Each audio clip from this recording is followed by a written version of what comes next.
What's up, welcome back to Nowstalgia. Dave here with my 2026 Grammys reaction. Gonna go through the winners in the big categories here, talk about what the surprises were, what the big takeaways are here. Right off the bat, Bad Bunny won Album of the Year for Debbie to Your Mouse Photos, of course, an historic win as a non-English album. And of course, Bunny was considered a top contender this year alongside Kendrick Lamar and Lady Gaga. And while I was expecting Kendrick to win, I think Bunny is the best overall selection just because it speaks most clearly to the musical and cultural moment at this current time. And of course, Bunny's about to follow this up with a Super Bowl performance in 1 week. It just makes the most sense for Bunny to win. And even if this is probably his second or third best album and not necessarily his best album, the fact that the Grammys didn't stop short and just pat themselves on the back for nominating Bunny in Album of the Year, but actually having him win as well, it's a, sometimes rare instance of the Grammys actually having their finger on the pulse. I think it's really, really justified, and I quite enjoyed it. Now, something that I have a big problem with is our Song of the Year winner, and that would be Billie Eilish for Wildflower. I talked about this as a possibility to look out for in a negative way when I gave my predictions last week. And simply put, Billie keeps winning, and she keeps winning in off-cycle moments. This is now Billie Eilish's third Song of the Year win, but I find this particularly egregious because when you look at the field, you look at what she was up against. To select Wildflower, which was the fourth or fifth single off Hit Me Hard and Soft, just doesn't make too much sense. Furthermore, Wildflower was released in the last Grammy period, when Billie's last album came out and kind of came and went at the Grammys last time. However, Wildflower was released as a single, as in the long tail of an album's release, was released as a late single in the beginning of 2025, thus putting it into the next Grammy period. I really fail to understand why a song that people listen to in the middle of 2024 is somehow eligible for this Grammys. Wasn't re-recorded, wasn't re-released, nothing like that. It just was put out as a single, but it came out on the album in the previous Grammy period. It doesn't make any sense. Now, of course, I'm sure Billie fans would point to Anxiety from Doechii getting the nomination this cycle as well. And that was a song that came out back in 2019 on YouTube, was then re-recorded and re-released in a different fashion, label-wise, when it took off. That's also questionable for sure, but not nearly the same case as what happened with Billie this year. And when you just think about who could have won Song of the Year, right? And the Record of the Year, Song of the Year noms were almost completely identical except for one difference. But Lady Gaga's Abracadabra, Rosé and Bruno Mars for Apathy, Bunny for Debbie to Your Mouse Photos, K-pop Demon Hunters Golden, Luther, which won Record of the Year from Kendrick and SZA, Manchild from Sabrina Carpenter. I mean, all of those songs made more of an impact than Billie Eilish did with Wildflower, which is like a B-tier ballad from her. It really frustrated that I have to feel this way because I like Billie Eilish. I think she's clearly a great star, a great musician, and she gave a great speech, right? I think she's a very gracious winner.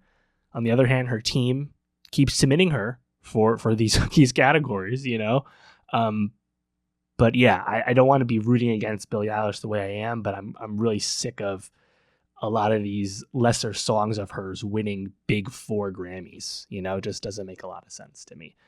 Kendrick and SZA winning for Record of the Year for Luther. I guess when you factor in the age of the sample, that the core of that song, perhaps it makes a little bit more of sense when you factor in Kendrick and SZA both being Grammy darlings, that sample being kind of a nod to like classic Grammy traditionalism. I guess you could see it for sure. And I talked about this as a top contender in the category. I was kind of maybe wishfully thinking that Apathy would win Record of the Year and Golden would win Song of the Year. Those were my picks, but I definitely saw Luther as a top contender. It's not exactly a shock that it won. Best New Artist, in the end, it went to Olivia Dean, which is someone a lot of people threw out there, and she's clearly been a really rapid riser in terms of not just her status, but also how people think about her as an artist.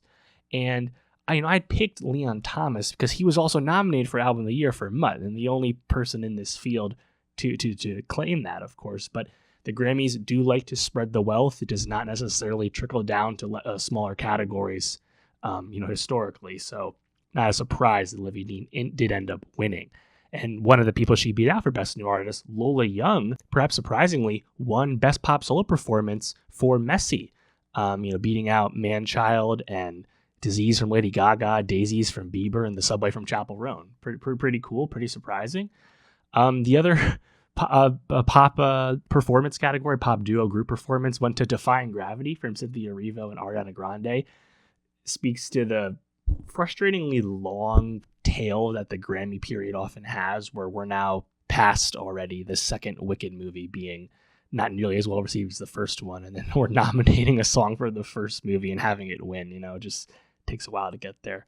I would have liked Apathy to win this personally, given that Defying Gravity is not necessarily a new song. Golden also would have made a lot of sense to win here. Nevertheless, pop vocal album did go to Mayhem and Gaga, which is probably just a consolation prize as far as she's concerned. I definitely think she was hoping for that Album of the Year. Dance Electronic album went to FKA Twigs with Eusexual, which is a cool win I'm happy about. Happy for Twigs for sure, but did come at the expense of Pink Panther's Fancy That, which was my number 2 album of last year. That would have been my top choice. I also quite liked Fred Against 10 Days. Best Rap album went to Kendrick Lamar for GNX, as expected. I was really hoping that Clips could have won for Let God Sort Him Out, just because Kendrick winning his third or fourth time in Best Rap album is not nearly as impactful. But obviously I love GNX, so I can't really be mad. Clips did win for Best Rap Performance with Chains and Whips, which I'm really happy about. Kendrick is featured on that song, so that tells you at least a little bit. And then Best Rap Song went to TV Off from Kendrick off GNX, which was my pick. I think that was, just a flat out banger, man. Such a great track. Really just win. And Luther wins again for Melodic Rap Performance. Kehlani won Best R&B Performance for Folded, which I quite enjoyed. So yeah, nothing too shocking. I think having Album of the Year get correct is enough, I think, to feel pretty happy about the results, even if I'm very frustrated by this Billie Eilish dominance. Let me know, though, what did you think of the 2026 Grammy winners? Anyone jump out to you, good or bad, let me know. And for more music reviews and Grammy talk, subscribe, and I'll see you next time.